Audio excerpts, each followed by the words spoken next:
कुंभ राशि मानकर आज मु तुमको जहा कहवाकू जाउछि ताहा कोमल हृदयर लोकंक पाई नुहे। एठारे कौनसी मिठा कथा हेब नाही। एहा तिक्त कटु आखि खोलीदेवा भली सत्य। तुम चारिपाखरे जो माने हसी तुमको आलिंगन करती सेमाने ही तुम जीवन में सबुठारु अधिक विष फोपाड़ी दियंती एवं आजी तुमे सेही विष को चिन्हिब कारण पानी तुम मुंड उपर दे चली जाइछि। तुमे अनेक अनेक संपर्क सृष्टि करिछ, बहुत सहयोग करिछ, बहुत विश्वास करिछ। एबे समय आसीछि बुझिबार जे प्रकृत रे किए तुमर निजर एवं किए तुमको शोषण करने बाहरुछि। तुमे कल्पना मध्य करि परिबो नाही जे तुम पछरे की प्रकारर योजना करा जाउछि। जो माने तुम विषय रे खोलाखोली पचारुचंती सेमाने ही अंधार रे तुमर क्षति गणंती एवं तुमे एही आशारे बंचिछ जे सेमाने तुमर सेमाने केवल तुम पाई जहा भल ताहा चाहिबे। किंतु सत्य हेउछि जे केही तुमर मंगल विषय रे चिंता करंती नाही। समस्ते केवल निज लाभ तुमे सेमानंकु देइथिबा विश्वास तुमर भावना तुमर कठिन परिश्रम। एबे आखि खोलिबार समय बुझिबार समय आसीछि जे किछि संपर्क जदिओ सहायक देखा जाउछि सेतिकी जंत्रणादायक होई पारे। जदि आपण एपर्यंत सत्य को बुझी नाहांती तेबे एही षड़यंत्र धीरे धीरे आपनकु ग्रास करिवो। एथिरु खसी जिबा कष्टकर होइजिवो। तेनु हृदयरु हृदय पर्यंत सुनंतु। कौनसी संपर्क को देवतारे परिणत करंतु नाही कारण प्रायतः ईश्वरंको नाम रे आपन केवल विश्वासघातकता पांती। जहाकु आपन सबुकिछि दियंती से ही आपनकु प्रथमे तलकु टाणी दिए। आपन भाबंती जे सबुकिछि ठीक अछि किंतु आपन जेउ संकेत गुरिक देखि पारु नाहांती ताहा सबुठारु विपदजनक। रातिरे हठात अस्थिरता भारी हृदय एवं जने व्यक्तिंको नाम उच्चारण रे धाउथिबा हृदय एसबु कारण बिना घटे नाही। एहा एक चेतावनी जे केही जने आपनको विरुद्ध रे अछि, आपनको तलकु टाणिबाकु चेष्टा करुछि, आपनको खुशी रे ईर्ष्या करुछि एवं एही ईर्ष्या एते तीव्र जे जदि आपन समय मध्यरे संपर्क भांगी न दियंती तेबे एहा आपनको समग्र सेतिपाई एही लोक माने मिठा कथा कही तुमर विश्वास चोरी करंती एवं तापरे सेही विश्वास को तुमको भांगी पकाइबा पाई व्यवहार करंती। भाबंतु जे तुमे केते थर कहा विषय रे भलो चिंता करिछ केवल प्रतिबदल रे विश्वासघातकता पाइबा पाई। तुमे केते थर तुमर अमर असुविधा गुरिकु अंशीदार करिछ केवल काली तुम विरुद्ध रे अस्त्र हेबा पाई। एही षड़यंत्र बहुत पुराना। तुमे केवल एहा देखिबाकु चाहुनथिलो। तुमे संपर्क को सम्मान करुथिलो किंतु केही तुमको सम्मान देउनथिलो थिले एवं एबे निष्पत्ति नेबार समय आसीछि। हाँ संपर्क भांगिबाकु पड़िबो। जेते पुराना हेउ तुमर जेते स्मृति हेउ जदि केही तुमको भांगी देउछि तुमको दुर्बल करुछि एवं तुमर शक्ति को निष्कासन करुछि तेबे छाड़ी देबा हेउछि सर्वोत्तम समाधान। आउ शुण एही अस्थिरता जहा किछि समय धरी तुमको घारी रहिछि ताहा कारण बिना नुहे। यह एक संकेत जे तुमे जेउ परिवेश रे अछ तुमे जेउ लोकंक सहित अछ ताहा तुम पाई उपयुक्त नुहे। सेमाने तुमर आलोक को मलिन करिवो। तुमे आउ कहार मुद्रा हेबो नाही। निजको रक्षा करिवार समय आसीछि। ठीक एवं भूल मध्यरे पार्थक्य करिवार समय आसीछि। तुमर हृदय को दृढ़ करिवार समय आसीछि। आउ शुण जेतेबेले तुमे सेही नकली लोकंक ठारु दूरेई जीवो सेमाने प्रथमे तुमको भूल प्रमाणित करिबाकु चेष्टा करिवे। तापरे सेमाने तुमको दोषी साब्यस्त करिवे। तापरे सेमाने तुमको बुझाइबाकु चेष्टा करिवे एवं तुमको पुनी सेमानंक फाशरे फसाइबाकु चेष्टा करिवे। किंतु हार मानंतु नाही कारण एमाने सेही लोक जो माने तुमर हस चोरी करंती, तुमर निद्रा नष्ट करंती एवं तुमर आत्मा को क्लांत करंती। एबे तुमको निष्पत्ति नेबाकु पड़िबो। तुमे कौन पुनी सेही षड़यंत्र रे फसिबाकु चाहुछ ना तुमे निजको रक्षा करिबाकु चाहुछ। मने रख जो संपर्क तुमको बारंबार कंदाई थाए, भयभीत कराए एवं तुमको हीन अनुभव कराए ताहाकु छाड़ी देबा उचित। कारण जने व्यक्ति केवल सेमानंकु छाड़ी दिए जो माने सेमानंकु आघात दियंती एवं तुमे यथेष्ट कष्ट पाइछ।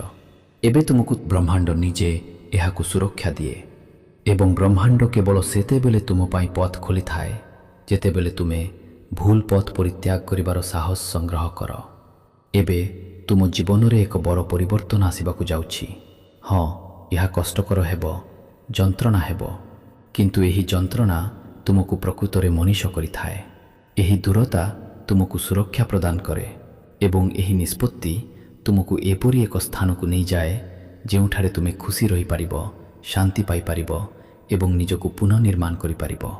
ତୁମ ଭିତରେ ଏହି ବାରମ୍ବାର ଶ୍ୱାସରୁଦ୍ଧ ହେବାର ଅନୁଭବ କୌଣସି ସାଧାରଣ ଜିନିଷର ଲକ୍ଷଣ ନୁହେଁ। ଏହା ଏକ ସିଧାସଳଖ ଚେତାବନୀ ଯେ ତୁମ ଚାରିପାଖରେ ଥିବା ଜଣେ ବ୍ୟକ୍ତି ତୁମକୁ ଯେତେବେଳେ ତୁମେ ନିଜର ସବୁଠାରୁ ନିକଟତମ ବୋଲି ଭାବୁଛ ସେତେବେଳେ ତୁମକୁ ନଷ୍ଟ କରିବାକୁ ଚାହୁଁଛି। ଏହି ବ୍ୟକ୍ତି ହେଉଛି ଯିଏ ତୁମକୁ ହସୁଥିବାର ଦେଖେ କିନ୍ତୁ ତୁମ ଭିତରେ ଜଳେ। ସେ ତୁମ ଆଗରେ ଗୋଟିଏ କଥା କୁହେ ଏବଂ ତୁମ ପଛରେ ଆଉ ଗୋଟିଏ କଥା କୁହେ ଏବଂ ଏହି ଡବଲ ଖେଳ ଏବେ ଏତେ ଭାରୀ ହୋଇଯାଇଛି ଯେ ତୁମେ ଯେତେ ଚେଷ୍ଟା କଲେ ମଧ୍ୟ ସମ୍ପର୍କକୁ ରଖ। କିଛି ଲୋକ କେବଳ ସେତେବେଳେ ତୁମ ପାଖକୁ ଆସନ୍ତି ଯେତେବେଳେ ସେମାନଙ୍କୁ ତୁମର ଆବଶ୍ୟକତା ଥାଏ। ଯେତେବେଳେ ସେମାନଙ୍କର ଦୁନିଆ ଅନ୍ଧାରରେ ଥାଏ ତୁମେ ସେମାନଙ୍କ ପାଇଁ ଏକ ପ୍ରଦୀପ ହୋଇଯାଅ। ଶନିଦେବଙ୍କ କ୍ରୋଧ ଫୁଟିଛି ଏବଂ ଏହାର ପ୍ରଥମ ପ୍ରଭାବ ସେମାନଙ୍କ ଉପରେ ପଡ଼ିବ ଯେଉଁମାନେ ତୁମ ଜୀବନକୁ ବିଷାକ୍ତ କରିଛନ୍ତି। ତୁମର ଖୁସି ଉପରେ ଖରାପ ନଜର ପକାଅ, ତୁମକୁ ତଳକୁ ଆଣିବାକୁ ଚେଷ୍ଟା କରିଛି, ତୁମ ପଛପଟେ ଚକ୍ରାନ୍ତ କରୁଛି, ତୁମକୁ ଠକୁଛି, ତୁମର ସତ୍ୟକୁ ମିଛରେ ପରିଣତ କରୁଛି ଏବଂ ତୁମର କଠିନ ପରିଶ୍ରମକୁ ପରିହାସ କରୁଛି। ବର୍ତ୍ତମାନ ଏହି ଶତ୍ରୁମାନେ ଅସୁବିଧାରେ ପଡ଼ିବେ କାରଣ ଯେତେବେଳେ ଶନିଦେବ ନ୍ୟାୟ ପାଇଁ ଉଠିବେ ସେତେବେଳେ ସେ ପ୍ରଥମେ ସେହି ସ୍ଥାନରେ ଆକ୍ରମଣ କରିବେ ଯେଉଁଠାରେ ପାପ ସର୍ବାଧିକ ଜମା ହୋଇଥାଏ। ତୁମର ଶତ୍ରୁମାନଙ୍କର ଅସ୍ଥିରତା ଆରମ୍ଭ ହୋଇସାରିଛି। ସେମାନେ ଅନୁଭବ କରନ୍ତି ଯେ ସେମାନଙ୍କ ଚାରିପାଖରେ ଅନ୍ଧକାର ରହିଛି, କାମ ଖରାପ ହେଉଛି, ସମ୍ପର୍କ ଭାଙ୍ଗି ଯାଉଛି ଏବଂ ସେମାନେ ତୁମ ବିରୁଦ୍ଧରେ ଯେଉଁ ଯୋଜନା କରୁଥିଲେ ତାହା ଏବେ ସେମାନଙ୍କର ନିଜ ପାଦକୁ ଦୁର୍ବଳ କରୁଛି। ଏହି ମୁହୂର୍ତ୍ତ ଯେତେବେଳେ ଯେଉଁମାନେ ପଡ଼ିଯିବେ ସେମାନଙ୍କର ରାତି ଅନିଦ୍ରା ହେବ, ସେମାନଙ୍କର ନିଷ୍ପତ୍ତି ଭୁଲ ହେବ, ସେମାନଙ୍କର ଯୋଜନା ଓଲଟା ହେବ ଏବଂ ସେମାନଙ୍କ ମୁଣ୍ଡରେ ପଡ଼ିବେ। ସେମାନେ କଳ୍ପନା ମଧ୍ୟ କରିପାରିବେ ନାହିଁ ଯେ ଯେଉଁ ବ୍ୟକ୍ତିଙ୍କୁ ସେମାନେ ଦୁର୍ବଳ ମନେ କରୁଥିଲେ ସେହି ବ୍ୟକ୍ତିଙ୍କ ଶକ୍ତି ଏବେ ସେମାନଙ୍କ ରାସ୍ତାରେ ପଥର ପରି ଠିଆ ହୋଇଛି। ଯେଉଁମାନେ ତୁମର ପ୍ରଗତିରେ ଈର୍ଷା କରୁଥିଲେ ସେମାନଙ୍କର ପ୍ରଗତି ଏବେ ଅଟକିଯିବେ। ଯେଉଁମାନେ ତୁମର ସୁଖରେ ରଖରେ ବାଧା ସୃଷ୍ଟି କରୁଥିଲେ ସେମାନଙ୍କର ଘରେ ଗର୍ଜନ କରିବା କଷ୍ଟକର ହେବ। ଯେଉଁମାନେ ତୁମର ନାମକୁ ବଦନାମ କରିଥିଲେ ସେମାନେ ଏବେ ଅସୁବିଧାର ନିଆଁରେ ଜଳିଯିବେ। ଶନିଦେବଙ୍କ ଦୃଷ୍ଟି ତୀକ୍ଷ୍ଣ। ସେ ଯେଉଁଠାରେ ମନ୍ଦ ଉଦ୍ଦେଶ୍ୟ ଲୁଚି ରହିଥାଏ ସେଠାରେ ଆକ୍ରମଣ କରନ୍ତି ଏବଂ ତୁମର ଶତ୍ରୁମାନଙ୍କ ହୃଦୟରେ ଥିବା ସମସ୍ତ ମଇଳା ଏବେ ସେମାନଙ୍କ ବିରୁଦ୍ଧରେ ଏକ ଅସ୍ତ୍ର ପାଲଟିଛି। କୌଣସି ଶତ୍ରୁ ଲୁଚି ପଳାଇ ପାରିବେ ନାହିଁ, କୌଣସି ଚକ୍ରାନ୍ତ ସଫଳ ହେବ ନାହିଁ, କୌଣସି ପ୍ରତାରକ ସହେବ ନାହିଁ, କୌଣସି ପ୍ରତାରକ ସୁରକ୍ଷିତ ରହିବ ନାହିଁ। ସେମାନଙ୍କ ଘରର ଶାନ୍ତି ଭାଙ୍ଗିଯିବ, ସେମାନଙ୍କ ଟଙ୍କାର ପ୍ରବାହ ବନ୍ଦ ହୋଇଯିବ, ସେମାନଙ୍କର ଏହାକୁ କେବଳ ଅଟକାଇ ରଖାଯାଉଛି ଯାହାଦ୍ୱାରା ପ୍ରକୃତ ଆଘାତ ଲାଗିବ। ଯେଉଁ ପରିସ୍ଥିତି ଆପଣଙ୍କୁ ଭାଙ୍ଗି ଦେଇଥିଲା, ଯେଉଁ ଲୋକମାନେ ଆପଣଙ୍କୁ ଅପମାନିତ କରିଥିଲେ, ଯେଉଁ ଶବ୍ଦ ଆପଣଙ୍କୁ ମୂଳ ପର୍ଯ୍ୟନ୍ତ ହଲାଇ ଦେଇଥିଲେ ସେଗୁଡ଼ିକ ସବୁ ପୁଣି ଥରେ ଆକ୍ରମଣ କରିବାକୁ ଯାଉଛନ୍ତି। ଉପର ସ୍ତରର ଗଣନା ଧୀର ମନେ ହୁଏ କିନ୍ତୁ ଯେତେବେଳେ ସେମାନେ କାମ କରନ୍ତି ସେମାନେ ସିଧାସଳଖ ହୃଦୟରେ ଆଘାତ କରନ୍ତି। ଆପଣଙ୍କ ଶତ୍ରୁ ଭାବିଥିଲେ ଯେ ଆପଣ କ୍ଳାନ୍ତ, ଭାଙ୍ଗି ପଡ଼ିଛନ୍ତି ଏବଂ କିଛି କରିବାକୁ ଅସମର୍ଥ, କିନ୍ତୁ ସେ ଜାଣିନଥିଲେ ଯେ ନୀରବ ବ୍ୟକ୍ତି ସବୁଠାରୁ ବିପଦଜନକ କାରଣ ସେ ଭିତରେ ବହୁତ କିଛି ଦେଖିଛି। ତାଙ୍କ ମୁହଁର ହସ ଅଧିକ ସମୟ ରହିବ ନାହିଁ, ତାଙ୍କ ଆଖିର ଚମକ ଫିକା ହେବାକୁ ଯାଉଛି, ତାଙ୍କ କଥାରେ ଥିବା ବିଷ ତାଙ୍କର ମୃତ୍ୟୁ ହେବ। କାରଣ ଯେତେବେଳେ କେହି ବାରମ୍ବାର ନିର୍ଦ୍ଦୋଷକୁ ହଇରାଣ କରନ୍ତି ପ୍ରକୃତି ନିଜେ ଏକ ସନ୍ତୁଳନ ସୃଷ୍ଟି କରେ ଏବଂ ସେହି ସନ୍ତୁଳନ ପକ୍ଷପାତିତା ବିନା, ଏବେ ହଠାତ୍ କିଛି ମିତା ବିନା, ଏବେ ହଠାତ୍ କିଛି ମୋଡ଼ ଆସିବ ଯେଉଁଠାରେ ଆପଣଙ୍କୁ ଲାଗିବ ଯେ ସବୁକିଛି ନିଜ ସ୍ଥାନରେ ପଡ଼ିଯାଉଛି। ଯେଉଁ ଦ୍ୱାରଗୁଡ଼ିକ ଥରେ ବନ୍ଦ ଥିଲା ତାହା ଖୋଲି ପରିବାରର ସଦସ୍ୟମାନେ ଆପଣଙ୍କ ଉପରେ ରାଗିପାରନ୍ତି, କହିପାରନ୍ତି ଯେ ଆପଣ ଅନ୍ୟମାନଙ୍କ ପାଇଁ ସମୟ ବାହାର କରନ୍ତି କିନ୍ତୁ କେବେ ବି ଆପଣଙ୍କ ପରିବାର ପାଇଁ ଠିଆ ହୁଅନ୍ତି ନାହିଁ। ଏହି ଛୋଟ ଛୋଟ ଜିନିଷଗୁଡ଼ିକ ଆମର ଦୈନନ୍ଦିନ ଜୀବନରେ ଗଭୀର ପ୍ରଭାବ ପକାଏ। ଆମକୁ ଏହି ଜିନିଷଗୁଡ଼ିକୁ ବୁଝିବା ଶିଖିବାକୁ ପଡ଼ିବ। ଆମକୁ ଏହି ଜିନିଷଗୁଡ଼ିକ ଜାଣିବା ଆବଶ୍ୟକ ଏବଂ ଯଦି ଆମେ ବନ୍ଧୁ ଏବଂ ଶତ୍ରୁଙ୍କ ବିଷୟରେ କଥା ହେବା ତେବେ ସେମାନେ ପ୍ରାଧାନ୍ୟ ବିସ୍ତାର କରିବେ, କିଛି ବହୁତ କମ୍ ରହିବେ କିନ୍ତୁ ଆପଣଙ୍କ ଭାଗ୍ୟ ଦୃଢ଼ ହେବ। ସୂର୍ଯ୍ୟଦେବ ସ୍ୱୟଂ ଆପଣଙ୍କୁ ଦେଖୁଥିବାରୁ କେହି ଆପଣଙ୍କୁ ଟିକିଏ ବି କ୍ଷତି କରିପାରିବେ ନାହିଁ। ଭଗବାନ ଶନିଙ୍କ ପ୍ରଭାବରେ ଥିବା ବ୍ୟକ୍ତି ଜୀବନରେ ବହୁତ ଉନ୍ନତି କରିବେ। ଆପଣଙ୍କୁ ହନୁମାନ ମନ୍ଦିର ଦର୍ଶନ କରିବାକୁ ପଡ଼ିବ। ଯଦି ଆପଣ ସକାଳ ଏବଂ ସନ୍ଧ୍ୟାରେ ପ୍ରାର୍ଥନା କରିପାରିବେ ନାହିଁ ତେବେ ମନ୍ଦିର ଦର୍ଶନ ମଧ୍ୟ ଆପଣଙ୍କ ପାଇଁ ବହୁତ ଲାଭଦାୟକ ହେବ। ଯେଉଁମାନେ ଏହି ନିଶା ସେବନ କରୁଛନ୍ତି ସେମାନଙ୍କୁ କଡ଼ା ନିଷେଧ। ଏହି ସମୟରେ ଆପଣଙ୍କୁ ଏହିସବୁ ଜିନିଷଠାରୁ ଦୂରେଇ ରହିବା ଉଚିତ। ଗୁରୁଜୀ କୁହନ୍ତି ଯେ ଆପଣଙ୍କୁ ଅପେକ୍ଷାକୃତ କମ୍ ପରିଶ୍ରମ କରିବାକୁ ପଡ଼ିବ, କିନ୍ତୁ ଲାଭ ଆଶାଠାରୁ ଅଧିକ ହେବ। ଆପଣ ଯାହା ବି କରିବେ ସଫଳତା ସହିତ ଆସିବ ଏବଂ ସବୁଠାରୁ ବଡ଼ ପୁରସ୍କାର ହେବ ପ୍ରକୃତ ପ୍ରେମ, ସାଥୀ ଏବଂ ଆପଣଙ୍କ ବୈବାହିକ ଜୀବନରେ ସନ୍ତୁଳନ। ଏବେ ଆମେ ଶୁକ୍ର ସହିତ ଜଡ଼ିତ ଆଉ ଏକ ପ୍ରଭାବଶାଳୀ ପ୍ରତିକାର ସେୟାର କରିବାକୁ ଯାଉଛୁ, ଯାହା ଆମେ ଆମର ପୂର୍ବ ଭିଡ଼ିଓରେ ସେୟାର କରିଛୁ। କିନ୍ତୁ ଆଜି ଆପଣଙ୍କୁ ପୁଣି ଥରେ ମନେ ପକାଇବା ଗୁରୁତ୍ୱପୂର୍ଣ୍ଣ। ଆମ ଶରୀରର ପ୍ରତ୍ୟେକ ଗ୍ରହର ଏକ ନିର୍ଦ୍ଦିଷ୍ଟ ସ୍ଥାନ ଅଛି। ଶୁକ୍ର ବୁଢ଼ା ଆଙ୍ଗୁଠିର ତଳ ଅଂଶ ସହିତ ଜଡ଼ିତ, ଯାହାକୁ ଶୁକ୍ର ପର୍ବତ କୁହାଯାଏ। ଏହି କ୍ଷେତ୍ରଟି ବୁଢ଼ା ଆଙ୍ଗୁଠିର ମୂଳରେ ଅବସ୍ଥିତ। ଏହି କ୍ଷେତ୍ରକୁ ସକ୍ରିୟ କରିବା ପାଇଁ ଯେତେବେଳେ ସୁଯୋଗ ପାଆନ୍ତି ଏହାକୁ ଧୀରେ ଧୀରେ ଦବାନ୍ତୁ କିମ୍ବା ମାଲିସ କରନ୍ତୁ। ଆପଣଙ୍କ ହାତର ପାପୁଲିକୁ ଏପରି ରଖନ୍ତୁ ଯେ ଆପଣଙ୍କ ବୁଢ଼ା ଆଙ୍ଗୁଠିର ମୂଳ ମିଶିଯାଏ ଏବଂ ତାପରେ ସେଗୁଡ଼ିକୁ ଧୀରେ ଧୀରେ ଘଷନ୍ତୁ। ସାମାନ୍ୟ ଉଷ୍ମତା ବିକଶିତ ହେବା ପର୍ଯ୍ୟନ୍ତ ଏହି ପ୍ରକ୍ରିୟା ଜାରି ରଖନ୍ତୁ। ଯେତେବେଳେ କ୍ଷେତ୍ରଟି ଉଷ୍ମ ହୋଇଯାଏ ଶୁକ୍ର ପର୍ବତ ସକ୍ରିୟ, କିନ୍ତୁ ଯେତେବେଳେ ସତ୍ୟ ପ୍ରକାଶିତ ହେବ ସେତେବେଳେ ଆପଣ ପ୍ରଥମେ ଆଶ୍ଚର୍ଯ୍ୟ ହେବେ, କିନ୍ତୁ ତାପରେ ସେହି ସତ୍ୟ ଆପଣଙ୍କ ପଥ ପରିଷ୍କାର କରିବେ। ବର୍ତ୍ତମାନ ଯାହା କଷ୍ଟଦାୟକ ଲାଗୁଛି ତାହା ଭବିଷ୍ୟତରେ ଆପଣଙ୍କର ସବୁଠାରୁ ବଡ଼ ଶକ୍ତି ପାଲଟିବ। କିନ୍ତୁ କାହାଣୀଟି ସେଠାରେ ଶେଷ ହୁଏ ନାହିଁ, କାରଣ ଆଗାମୀ 72 ଘଣ୍ଟା ମଧ୍ୟରେ ଏପରି ଏକ ସମୟ ଆସିବ ଯେତେବେଳେ ଆପଣ ହଠାତ୍ ଅନୁଭବ କରିବେ ଯେପରି ସବୁକିଛି ବନ୍ଦ ହୋଇଯାଇଛି। ଆପଣଙ୍କ ହୃଦୟ ଭାରୀ ହୋଇଯିବ, ଆପଣଙ୍କ ଚିନ୍ତା ବଢ଼ିବ ଏବଂ ଏପରି ଲାଗିବ ଯେପରି କିଛି ଭଲ ହେବ ନାହିଁ। କିନ୍ତୁ ଏହା ସେହି ମୁହୂର୍ତ୍ତ ଯେତେବେଳେ ବ୍ରହ୍ମାଣ୍ଡ ଆପଣଙ୍କୁ ପରୀକ୍ଷା କରିବ। ଯଦି ଆପଣ ସେହି ସମୟରେ ନିଜ ଉପରେ ଆପଣଙ୍କର ବିଶ୍ୱାସ ବଜାୟ ରଖନ୍ତି ତେବେ ଖୁବ୍ ଶୀଘ୍ର ଏପରି ପରିବର୍ତ୍ତନ ଆସିବ ଯାହା ଆପଣ କେବେ କଳ୍ପନା କରିନଥିଲେ। ଏବେ ଏହି ବିଶେଷ ସଂକେତ ପ୍ରତି ଧ୍ୟାନ ଦିଅନ୍ତୁ। ଯଦି ଆଗାମୀ 2 ଦିନ ମଧ୍ୟରେ ଏକ ଛୋଟ ପିଲା ହଠାତ୍ ଆପଣଙ୍କ ଉପରେ ହସିଥାଏ କିମ୍ବା କୌଣସି ଅଜଣା ବ୍ୟକ୍ତି ଆପଣଙ୍କୁ ବିନା କାରଣରେ ସାହାଯ୍ୟ କରେ, ତେବେ ବୁଝନ୍ତୁ ଯେ ଆପଣଙ୍କ ରାଶିରେ ଶୁଭ ଶକ୍ତିର ପ୍ରଭାବ ଆରମ୍ଭ ହୋଇଛି। ଆଗାମୀ ଦିନରେ ଆପଣ ଏପରି ଏକ ସୁଯୋଗର ସମ୍ମୁଖୀନ ହେବେ ଯାହା ପ୍ରଥମେ ଛୋଟ ମନେ ହୋଇପାରେ। ହୁଏତ ଏକ ନୂତନ ଚାକିରି, ଏକ ନୂତନ ପରିଚିତି, ଏକ ଅଜଣା ସମ୍ପର୍କ କିମ୍ବା କୌଣସି ଅପ୍ରତ୍ୟାଶିତ ସ୍ଥାନକୁ ଯାତ୍ରା କରିବାର ସୁଯୋଗ। ଯଦି ଆପଣଙ୍କର ଅନ୍ତରାତ୍ମା ହଁ କୁହେ ତେବେ ଭୟ କରନ୍ତୁ ନାହିଁ, କାରଣ ସେହି ପଥ ଆପଣଙ୍କ ଭାଗ୍ୟକୁ ବଦଳାଇପାରେ।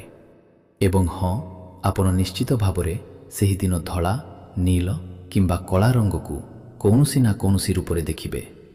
ଲୋକମାନେ ଏହାକୁ ସାଧାରଣ ବୋଲି ଭାବିବେ, କିନ୍ତୁ ଆପଣଙ୍କ ପାଇଁ ଏହା ଏକ ସଂକେତ ହେବ ଯେ ଆପଣ ସଠିକ୍ ଦିଗରେ ଗତି କରୁଛନ୍ତି। ଏବେ ଶେଷ କଥା ଯାହା ବହୁତ କମ୍ ଲୋକ ଜାଣନ୍ତି। ଯେତେବେଳେ କୁମ୍ଭ ରାଶିର ଲୋକ ଲଗାତାର 3ଟାରେ ଉଠିଥାଏ ଏହା କେବଳ ଏକ ଆଧ୍ୟାତ୍ମିକ ସଂକେତ ନୁହେଁ। ଏହାର ଅର୍ଥ ହେଉଛି ଯେ ସେମାନଙ୍କର ପୁରୁଣା ଜୀବନ ଧୀରେ ଧୀରେ ଶେଷ ହେଉଛି। ପୁରୁଣା ଚିନ୍ତାଧାରା, ପୁରୁଣା ଲୋକ, ପୁରୁଣା ଯନ୍ତ୍ରଣା, ପୁରୁଣା ଭୟ ସବୁ ପଛରେ ପଡ଼ିଯିବାକୁ ଯାଉଛି ଏବଂ ସେମାନଙ୍କ ସ୍ଥାନରେ ଯାହା ଆସିବ ତାହା ଆପଣଙ୍କୁ ଭିତରୁ ପରିବର୍ତ୍ତନ କରିବ। କିନ୍ତୁ ପରିବର୍ତ୍ତନ କେବେ ବି ଧୁମଧାମରେ ଆସିବ ନାହିଁ। ଏହି ସମୟ ହେଉଛି ଯେତେବେଳେ ଏକ ନକଲି ହସ ମଧ୍ୟ ସ୍ଥାୟୀ ହେବ ନାହିଁ ଏବଂ ସେମାନଙ୍କ ଆଖିରେ ପ୍ରକୃତ ଭୟ ଦେଖାଦେବ। ନ୍ୟାୟ ସେମାନଙ୍କ ଉପରେ ଏତେ ଶକ୍ତିଶାଳୀ ଭାବରେ ଆସିବ ଯେ ସେମାନେ ଏହାକୁ ସମ୍ଭାଳି ପାରିବେ ନାହିଁ। କେବଳ ଦେଖ, ଯେଉଁମାନେ ତୁମ ଜୀବନରେ ଝଡ଼ ସୃଷ୍ଟି କରିଥିଲେ ସେମାନେ ନିଜକୁ ଏକ ଝଡ଼ରେ ଫସିଯିବେ, ଯାହାର କୌଣସି ଅନ୍ତ ଦେଖାଯାଉ ନାହିଁ। ସେମାନଙ୍କର ନିଜ ଲୋକ ନିଜକୁ ଦୂରେଇ ଯିବାକୁ ଆରମ୍ଭ କରିବେ ଏବଂ ସେମାନଙ୍କର ନିଜ ଜୀବ ସେମାନଙ୍କ ବିରୁଦ୍ଧରେ ସାକ୍ଷ୍ୟ ଦେବାକୁ ଆରମ୍ଭ କରିବେ। ସବୁଠାରୁ ବିପଦପୂର୍ଣ୍ଣ କଥା ହେଉଛି ଯେ ସେମାନେ ଯେଉଁ ରାସ୍ତାରେ ଯାଉଥିଲେ ସେହି ରାସ୍ତାର କଣ୍ଟା ସେମାନଙ୍କ ପାଦକୁ ବିନ୍ଧିବ। ଯଦି ସେମାନେ କେବେ ତୁମର ଘର, ତୁମ ପରିବାର, ତୁମର ସମ୍ମାନ କିମ୍ବା ତୁମର ଜୀବିକା ଉପରେ ହାତ ରଖିବାକୁ ଚେଷ୍ଟା କରନ୍ତି, ତେବେ ବୁଝ ଯେ ସ୍ୱର୍ଗରୁ ଆସୁଥିବା ନ୍ୟାୟର ବିଜୁଳି ସେମାନଙ୍କୁ ଛାଡ଼ିବ ନାହିଁ। ସେମାନଙ୍କର କାର୍ଯ୍ୟ ବନ୍ଦ ହୋଇଯିବ, ସେମାନଙ୍କର ପ୍ରୟାସ ଧୂଳିରେ ପରିଣତ ହେବ ଏବଂ ପ୍ରତ୍ୟେକ ପଦକ୍ଷେପରେ ସେମାନଙ୍କର ଭାଗ୍ୟ ହ୍ରାସ ପାଇବ। ଏବେ ତୁମର ଉଠିବାର ସମୟ ଏବଂ ସେମାନଙ୍କର ପତନର ସମୟ। ଯେଉଁମାନେ କାରଣ ସମ୍ମାନ ଦାବି କରିବା ଦ୍ୱାରା ଆସିଥାଏ ନାହିଁ, ଏହା ସ୍ୱାଭାବିକ ଭାବରେ ଆସିଥାଏ ଏବଂ ଯେଉଁମାନେ ତୁମକୁ ତଳକୁ ଆଣିବାକୁ ଚେଷ୍ଟା କରିଥିଲେ ସେମାନେ ନିଜ କାର୍ଯ୍ୟର ଭାର ତଳେ ଚାପି ହୋଇଯିବେ। ଏହା ଧୀରେ ଧୀରେ ନୁହେଁ, ଏକାଥରେ ଘଟିବ। ତେଣୁ ଭୟ କରିବାର କୌଣସି ଆବଶ୍ୟକତା ନାହିଁ, ଭୟଭୀତ ହେବାର କୌଣସି ଆବଶ୍ୟକତା ନାହିଁ।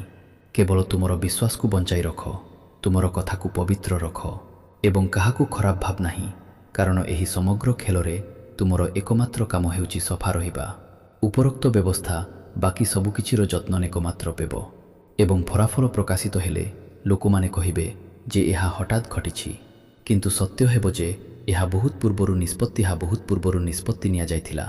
ଘଣ୍ଟାର କାନ୍ଥ ସେଠାରେ ପହଞ୍ଚିବାକୁ ସମୟ ଲାଗିଥିଲା ଏବଂ ଏବେ ମୁଁ ଯାହା କହିବାକୁ ଯାଉଛି ତାହା ହୃଦୟଙ୍ଗମ କର, କାରଣ ଏହା ହେଉଛି ସେହି ମୋଡ଼ ଯେଉଁଠାରେ କାହାଣୀ ସମ୍ପୂର୍ଣ୍ଣ ଭାବରେ ପରିବର୍ତ୍ତନ ହୁଏ।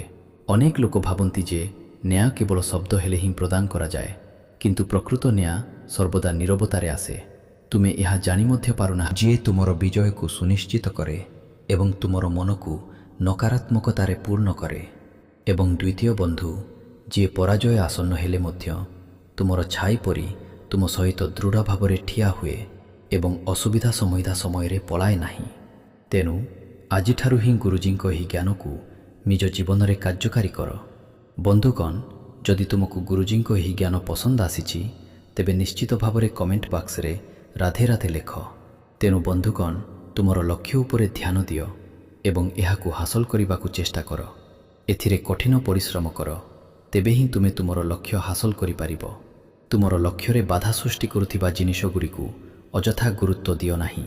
ଯାହା ଯୋଗୁଁ ତୁମେ ତୁମର ଲକ୍ଷ୍ୟ ଉପରେ ଧ୍ୟାନ ଦେଇପାରୁନାହିଁ, ସେଗୁଡ଼ିକୁ ପାଖରେ ରଖି ତୁମର ଲକ୍ଷ୍ୟ ଉପରେ ଧ୍ୟାନ ଦିଅ ଏବଂ ଆତ୍ମବିଶ୍ୱାସ ବଜାୟ ରଖ। ବନ୍ଧୁଗଣ, ମୁଁ ତୁମ ସମସ୍ତଙ୍କୁ କହିବାକୁ ଚାହୁଁଛି ଯେ ପରିସ୍ଥିତି ଧୀରେ ଧୀରେ ପରିବର୍ତ୍ତନ ହେଉଥିବା ଦେଖାଯିବ ଏବଂ ଏହା ଯୋଗୁଁ ତୁମେ ତୁମର ଜୀବନରେ ବହୁତ କିଛି ଶିଖିବ।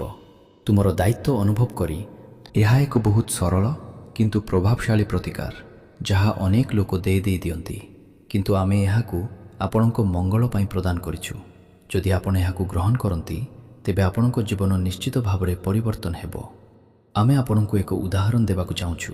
ଆମର ଜଣେ ପରିଚିତ ବ୍ୟକ୍ତି ଥିଲେ ଯିଏ ଉଚ୍ଚମାନର ଘଣ୍ଟା ପିନ୍ଧୁଥିଲେ ଏବଂ ତାଙ୍କ ବ୍ୟବସାୟରେ ସବୁକିଛି ବହୁତ ଭଲ ଚାଲିଥିଲା, କିନ୍ତୁ ବୟସ ବଢ଼ିବା ସହିତ ସେ ଶସ୍ତା ଘଣ୍ଟା ପିନ୍ଧିବା ଆରମ୍ଭ କଲେ ଏବଂ ସେହି ସମୟରୁ ତାଙ୍କର ଶୁକ୍ର ଗ୍ରହ ଦୁର୍ବଳ ହେବାକୁ ଲାଗିଲା। ଧୀରେ ଧୀରେ ତାଙ୍କ ଜୀବନରେ ଅଶାନ୍ତି ପଶିବାକୁ ଲାଗିଲା, ବିଳାସପୂର୍ଣ୍ଣ ସୁଖ ତାଙ୍କୁ ଦୂରେଇ ଯିବାକୁ ଲାଗିଲା, ସେ ମାନସିକ ସନ୍ତୁଳନ ଅନୁଭବ କରିବାକୁ ଲାଗିଲେ। ତାଙ୍କ ବୈବାହିକ ଜୀବନରେ ମଧ୍ୟ ତିକ୍ତତା ବଢ଼ିବାକୁ ଲାଗିଲା। ତାଙ୍କ ଜୀବନରୁ ଆନନ୍ଦ ଉଭାନ ହେବା ପରି ମନେ ହେଉଥିଲା। ତାଙ୍କ ବ୍ୟବସାୟ ମଧ୍ୟ କଷ୍ଟ ପାଇବା ଆରମ୍ଭ କଲା ଏବଂ ତାଙ୍କ ଆର୍ଥିକ ପରିସ୍ଥିତି ଦୁର୍ବଳ ହେବାକୁ ଲାଗିଲା। ଯେତେବେଳେ ଆମେ ତାଙ୍କ ପରିସ୍ଥିତି ବିଷୟରେ ଆଲୋଚନା ଏବଂ ବିଶ୍ଳେଷଣ କଲୁ, ଆମେ ଜାଣିଲୁ ଯେ ଏବଂ ଯେତେବେଳେ ଦୁନିଆ ବୁଝିବ ସେତେବେଳେ ତୁମର ଜୀବନ ଏକ ନୂତନ ଦିଗ ନେଇ ସାରିଛି। ଯଦି ତୁମେ ଏବେ ତୁମ ଶରୀରରେ ସାମାନ୍ୟ ଅସ୍ୱସ୍ତି, ତୁମ ହୃଦୟରେ ଏକ ଅଦ୍ଭୁତ ସ୍ପନ୍ଦନ କିମ୍ବା ତୁମ ଆଖିରେ ଅବୋଧ୍ୟ ଆର୍ଦ୍ରତା ଅନୁଭବ କରୁଛ, ତେବେ ଏହାକୁ ଦୁର୍ବଳତା ଭାବି ଭୁଲ ନାହିଁ। କେତେକ ସମୟରେ ଆତ୍ମା ଶରୀର ପୂର୍ବ ଆସୁଥିବା ପରିବର୍ତ୍ତନକୁ ଅନୁଭବ କରେ। ତୁମେ ଶୀଘ୍ର ଆଗକୁ ବଢ଼ିବାର ସ୍ୱପ୍ନ ଦେଖିପାର। ବନ୍ଧୁଗଣ, ଏହା ତୁମର କ୍ୟାରିୟରକୁ ଏକ ନୂତନ ଦିଗ ମଧ୍ୟ ଦେବ। ତୁମେ ନୂତନ ଲୋକଙ୍କ ସହିତ ଉତ୍କୃଷ୍ଟ ପାରସ୍ପରିକ କ୍ରିୟା କରିବ। ନୂତନ ଲୋକଙ୍କ ସହିତ ସମ୍ପର୍କ ସ୍ଥାପନ କରି ତୁମେ ନୂତନ କାର୍ଯ୍ୟ ହାସଲ କରିବ ଏବଂ ନୂତନ ସଫଳତା ହାସଲ କରିବ। ଚିନ୍ତା ନକରି କ୍ୟାରିୟର ସୁଯୋଗ ଗ୍ରହଣ କର ନାହିଁ। ନିଷ୍ପତ୍ତି ବ୍ୟକ୍ତିଗତ ହେଉ କିମ୍ବା କ୍ୟାରିୟର ସମ୍ବନ୍ଧୀୟ, ତୁମକୁ ପ୍ରତ୍ୟେକ ବିବରଣୀକୁ ସତର୍କତାର ସହିତ ବିଚାର କରିବାକୁ ପଡ଼ିବ। ବନ୍ଧୁ ଏବଂ ପରିଚିତଙ୍କ ଠାରୁ ସୁଯୋଗ ପ୍ରତି ଧ୍ୟାନ ଦେବାକୁ ନିଶ୍ଚିତ ହୁଅ। କାହା ପ୍ରତି ଇଚ୍ଛା ଥିବା ସତ୍ତ୍ୱେ ସମ୍ପର୍କ ପାଇଁ ସମ୍ପୂର୍ଣ୍ଣ ଅପ୍ରସ୍ତୁତ ରହିବା ତୁମର ପ୍ରେମ ଜୀବନକୁ ବାଧା ଦେଇପାରେ।